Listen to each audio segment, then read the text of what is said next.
Morning Glory, what's the story? Wouldn't you like to know?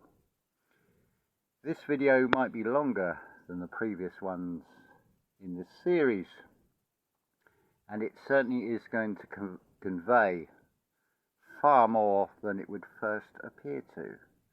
For a start, as I record this, things are really hotting up, and this is a hot topic that can be found quite a lot across YouTube, across many channels. But before we get into that, let me just ask you something. Did you click on this video because of the word in the title, or the words in the title? Is it because you're expecting great revelations? Is it that you think, hold on, he's going to have a very different viewpoint on things, and you'd be quite right in that. So was it a reaction or a response that is being demonstrated here? And I use that word deliberately because we are going to straighten out a demon in this video. So the topic is about Tartaria. What do you hear with that word? Actually, before we get onto that, let's just give a little brief sort of overview, something I've been through myself. And that is, you get to see on the internet these ancient maps which generally show the western part of Europe and most of the world with a lot of details, and then you get the area which is present-day Russia, which is mostly blank with very little detail, very sketchy impressions of where there may or may not be cities, and depending on the map it may also include North America, again with very little information displayed on that map for that land area. So it's a very vague impression, but consider the source with this. Who commissioned the maps? From what perspectives are those maps being made? If we look at the maps, the main area that is referred to as Tartaria is present-day Russia. And looking at the history with the downfall of the Romanov family and how the political system and the way of life and everything changed in what is now Russia, what really is going on there?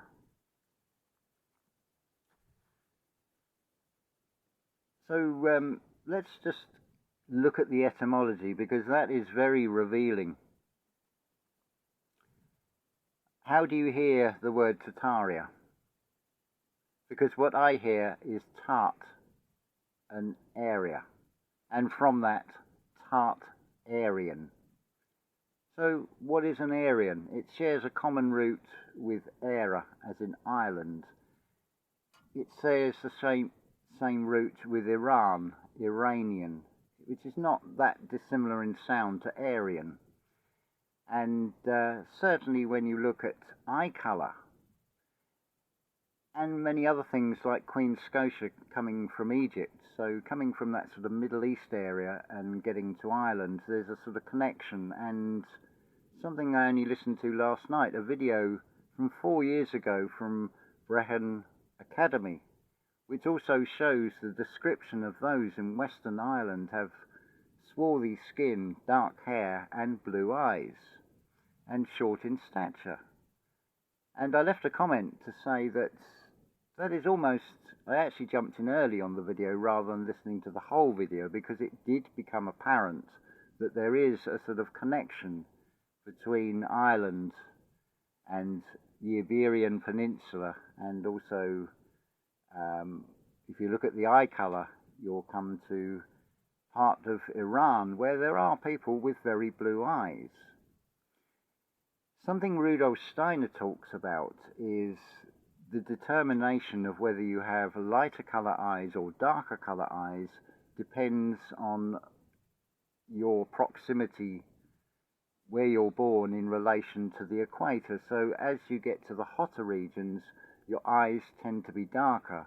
If you are in the colder climates, your eyes will be blue because the etheric body is putting all the energy in the colder climates into keeping warm. So the eyes remain blue because there is less energy to go to the iris of the eyes.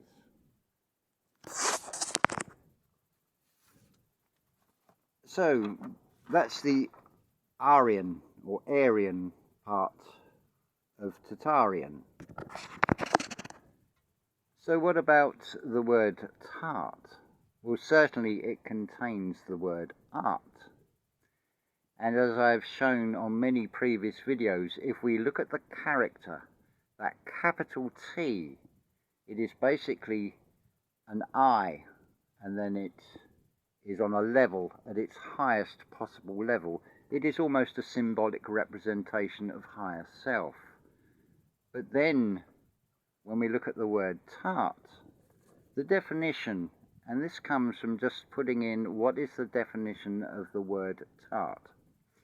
What you find is it is a woman who dresses or behaves in a way that is considered tasteless and sexually provocative. A prostitute. And to quote the little quote that comes up, the tarts are touting for trade. It also gives the definition as to dress or make oneself up in order to look attractive. And in terms of when we look at the tart as in the food, the description of that interior filling of the tart is one of sharp or acid in taste.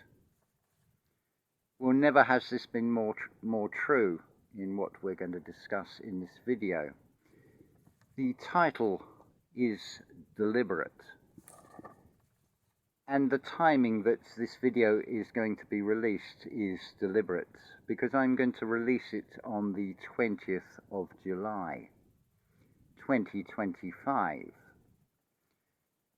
So if we go back, and it's also going to show a sort of time loop here. If we go back 80 to 81 years, we come to the 20th of July 1944. Well, of course, the 44 and the 144 comes through rather frequently, I find, on a personal observations. So the isometric marker would be roughly about 1984, 1985. So what is playing out here is a repeat, almost, of what happened on the July the 20th of 1944. It was delivered on that date in a briefcase. It was a plot. Well, it's become even more brief. It's just some bullet point notes I've made for myself, and it is being delivered in Europe, and it does have potentially explosive results, the same as the 20th of July 1944 story. So the isometric marker, can you think of anything that's happened that is similar around about 1984 or 1985? Certainly there is George Orwell's 1984 that plays out as well.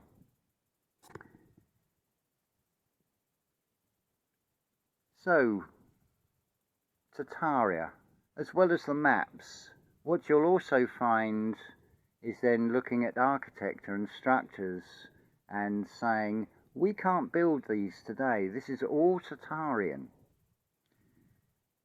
I put a video out possibly about 3 years ago deliberately with the word Tartaria or Tartarian in the title as a deliberate clickbait, because I opened the video by saying how many of you clicked on that video purely based on seeing that word in the title. And sure enough, that video did get a rapid rise in views when it was first published. It is clickbait, effectively. It is a massive psy-op. It is making the tart out of the Aryan. Because if you look at the area of Europe that is outside the Tartarian, it is generally what we could say is a Caucasian predominant area, another word for that being Aryan or Aryan. So it is making tarts out of Aryans, out of Europeans or those of European descent. Because what it leaves is just like the tart in the food for the physical body, the food for the mind leaves a sharp or acid taste. Because what it is doing, it is saying, it is undermining the foundation of your ancestry, because our ancestors could and did create what is now collectively known as anything labelled as Tartaria. It is then perceived as something of a worldwide empire, which is as ridiculous as talking about Europeans. Well, there are many European nations with cultural differences, and you only have to look at history to see that Europeans have often fought other Europeans for this or that difference of opinion. So it is a collective term, but it does not imply a unified whole like a Tartarian empire. I'd heard the word Tartar a long time ago, and I just thought they were another sort of group of people like Cossacks. I didn't look any further into it. Why would I need to? There was nothing suspicious at the time. But then we had all these maps about 2015, which I have read that they were all sort of leaked out from Russian sources. But what do? They not only take away and deny what your ancestors were capable of, it gives or leaves a feeling of inferiority that we can't do these things today. But the answer is so obvious that we can or could do these very same things today. But an evidence of this, I'm going to point you to a free online resource, which is the 1881 Census for England and Wales. Just pick anywhere on the map of England and Wales, preferably a small village. Look at those census reports. Look at the occupations of the people. You'll find travelling brush and broom makers. You will find shoemakers. You will find hoop shavers, whitesmiths, blacksmiths, and many, many other trades that provided goods and services to the population. But where are they today? If you had the inclination and the desire to be a shoemaker, who could you go to? Where are the facilities, the apprenticeships that these people would have served to learn these handcrafted skills? Things have been centralized and constricted, so there has been a decline in the skills that people once had 4 or 5 generations ago. It's not that we're not capable of making these things today, it is just the ability to learn the crafts and the skills have been taken away. As more and more things have moved from cottage industries into corporate, machine-made and manufactured things. Shoes are a perfect example. Whereas one man may make by hand 1 or 2 pairs of shoes in a day, with a machine they may be able to make 20 pairs, so productivity goes up, which is fine if you are a cottage industry, but when it moves into the realms of being taken over or becoming an employee of an organization, the production between 2 pairs of shoes and 20 pairs of shoes, are you getting the same equivalent in what you're being paid for your skills? And I would suggest the answer is no to that. So there's a resource there. You can also look at Archaic's channel, and I'm going to put in the link in the description, which puts to bed this whole thing over Tartaria. That shows it is a massive psy-op.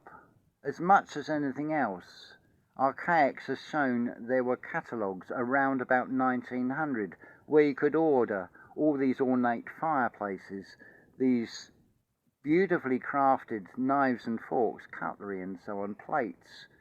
You name it, it was all there. It was in a world where a man's suit cost an absolute fortune. So you may have heard the saying, Sunday best, and there was always stories of putting those suits away and putting mothballs on them. Probably didn't smell particularly great, but it was to stop the moths from eating those suits because they were so expensive, because they were tailor-made. Not like the world today where it is one size fits all with clothing, manufactured as a sort of uniformity, but also giving the impression of individuality. But if you look around in any town or city, you'll see more or less stereotypes, because if one person has a particular outfit on, you're going to no doubt find another person who's also wearing the same outfit they've bought off the shelf, what is sort of mass produced. Whereas the era we're talking about, around 1880, 1900 and before that, it was more cottage industry. You would go to a tailor and you would have a suit made that is designed to suit your body structure. And because of the cost of it, you would do all you could to make it last the rest of your life, which from a modern day perspective is not good for business, because you're not creating repeat customers. The repeat customers in that era were brought about by the reputation and the craftsmanship and the skill of those that had served those apprenticeships and were providing the goods and services on a far more local level than you'll find today. A lot of things you can still get. You can certainly buy period costumes. Think of things like the Sealed Knot Society that do the recreations of the American Civil War, perpetuating that story. It's not that the things aren't readily available, or at least some of them, but they normally come with this word bespoke, which means you're going to end up paying an absolute fortune, or you can buy the plastic versions that are cheaper and are not going to last. So we've moved into a very different world, so it's also important to put things into historical context and view them from the perspective of the time.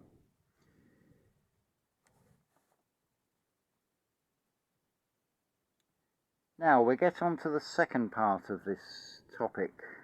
The title of this video is deliberate. It is called Tartarian Truth, because what you can say about that channel is at least the title is honest. Now you might be saying, hold on, that's a bit of a bombshell I've just dropped. But let me explain what I mean by that.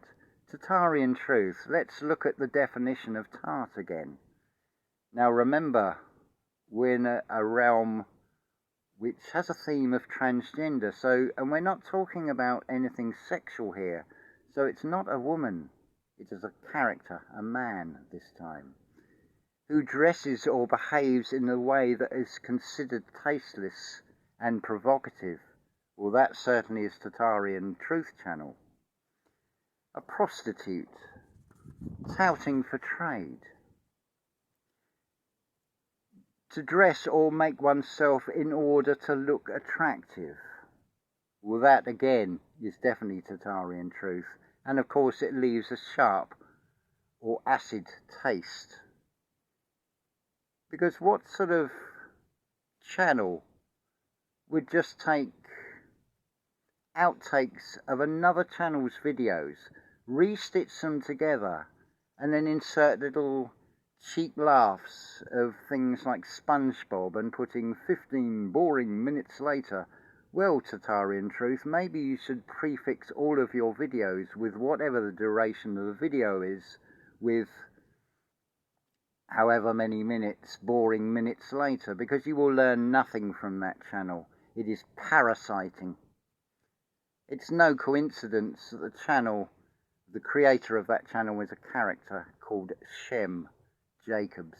That also reveals something, or at least I see something in that, taking into account the vowel shift, because Shem sounds like shame, and it also sounds like sham.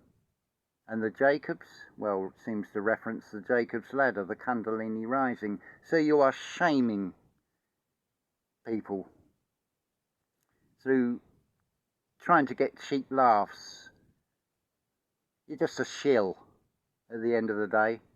I don't normally call out channels, but to use a biblical quote, you can tell a man by the fruit of his seeds.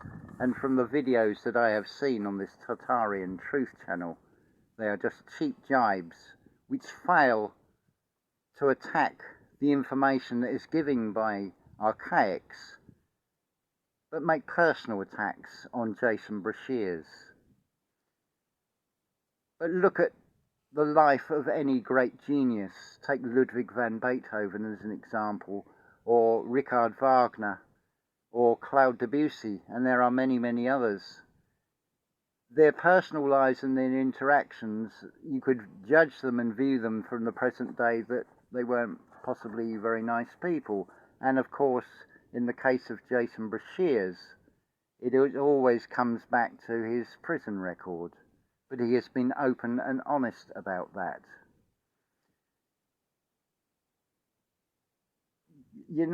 It's not judging archaics on the personality. It's about moving beyond that and look at the information that is being provided. Now here's a stark contrast in this reality. Compare what archaics is showing, and then compare what this Tartarian Truth channel is showing. It does leave a bitter aftertaste even saying it. So I think that has cleared that up. So by following this narrative, and I'll admit I did fall for it for a while, but then the pattern emerges, and if I was honest with myself and looked at what that information, how I was feeling about that, it leaves us with a feeling of that we are lacking, we are inferior, when clearly we are not. If we had the apprenticeship availability today, you would have all these weavers, you would have all these shoemakers, and all these other industries would come back. It has just been taken away as things have moved into a more corporate world and things are centralized. But even in that, there is an esoteric message. It is about centralizing inside oneself. It is about weighing up what you're being presented with. What am I meant to take from this information I'm receiving? Of course, it will always be done in a way that looks to be true, and it is a lure to draw you in, just the same as Tartarian Truth channel. Time is finite. I'm not saying you shouldn't listen or watch that channel, but I feel you'll be wasting your time and you will get nothing out of it, which is diametrically opposed to what Archaics is showing and giving you a chronology that no one can challenge because they've not been through that life experience.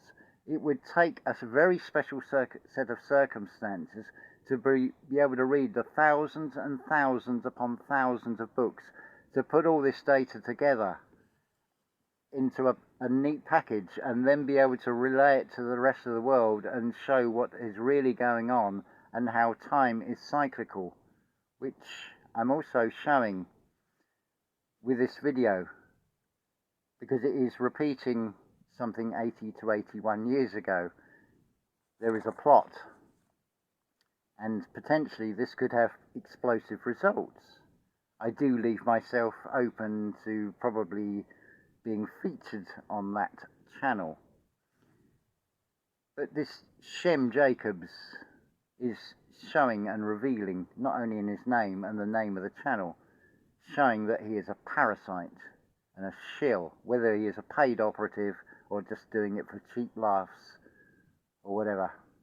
It doesn't matter. The devil is always in the detail. But you can judge a man by the fruit of his seeds, and that channel is just a shill parasite channel. So I will put the link in the description for the Archaics channel that shows you what the Tartarian topic is really about, which will expand far greater on what I can say in this little condensed video. So that is what is going on with this topic, which is a psy-op. So as always, unconditional love to you all.